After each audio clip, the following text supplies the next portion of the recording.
પહેલો અમારો જે મુદ્દો છે કે નવા ભળેલા વિસ્તારોમાં વિશેષ વિકાસ પેકેજ, એમાં ખાસ કરીને માધાપર, મનરપુર, ઘંટેશ્વર, મુંજકા, મોટા મવા, કોઠારિયા જેવા અનેક જે ગ્રામ્ય વિસ્તારો છે એ જે શહેરી વિસ્તારોમાં ભળ્યા છે, પણ આજની જગ્યાએ ત્યાં શૂન્ય સુવિધાઓ સ્થાનિક સ્વરાજની છે.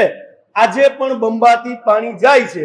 એ તમામ સુવિધાઓ અમે સત્તામાં આવશું તો નવા ભળેલા વિસ્તારોની અંદર અમે તાત્કાલિક ધોરણે કામ ચાલુ કરી દઈશું.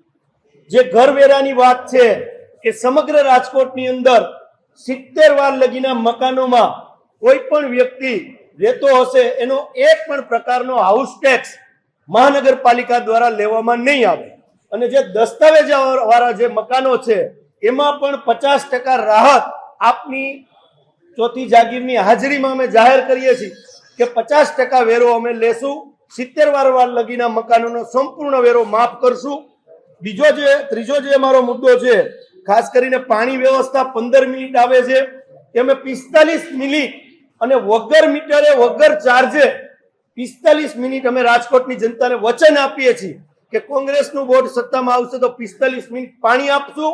જે આ ભારતીય જનતા પાર્ટીની સરકારમાં જે પાણી મિક્સ કરીને સમગ્ર રાજકોટની જનતાને રોગચાળામાં ધકેલવાનું કામ કરે છે એના માટે અલગ ફિલ્ટર પ્લાન્ટ બનાવવામાં આવશે અને એક પણ જગ્યાએ પાણી, શુદ્ધ પાણી સમગ્ર રાજકોટને મળે એના માટે પણ અમારો અલગ વિચાર છે.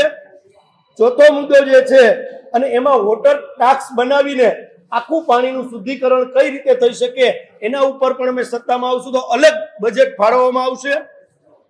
ચોથો મુદ્દો છે જે ટ્રાફિક નો મુદ્દો રાજકોટ શહેરની અંદર બહુ મોટો છે.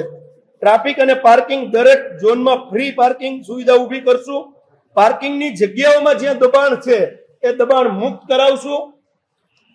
પાંચમો મુદ્દો છે જે સિટી બસ, કે ભૂતકાળની અંદર આપ બધા જાણો છો કે સિટી બસ છેવાડા લગીને જતી હતી. આપણે માત્ર BRTS માં ખર્ચાઓ કર્યા, ભારતીય જનતા પાર્ટીએ ભ્રષ્ટાચાર કર્યો, પણ બસો છે એ બહેનોને આજે પણ રિક્ષામાં બેસીને એક જગ્યાએથી બસ પકડવી પડે છે.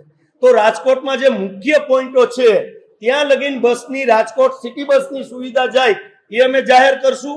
3 વર્ષની દીકરી બા હોય કે 80 વર્ષના આપણા બા હોય, એક પણ મહિલાની ટિકિટ કોંગ્રેસની ગવર્મેન્ટ બેસશે બોર્ડમાં તો 1 રૂપિયો પણ બહેનોએ આપવાનો નહીં રહે. આ પણ અમે રાજકોટની જનતાને ખાતરી આપી.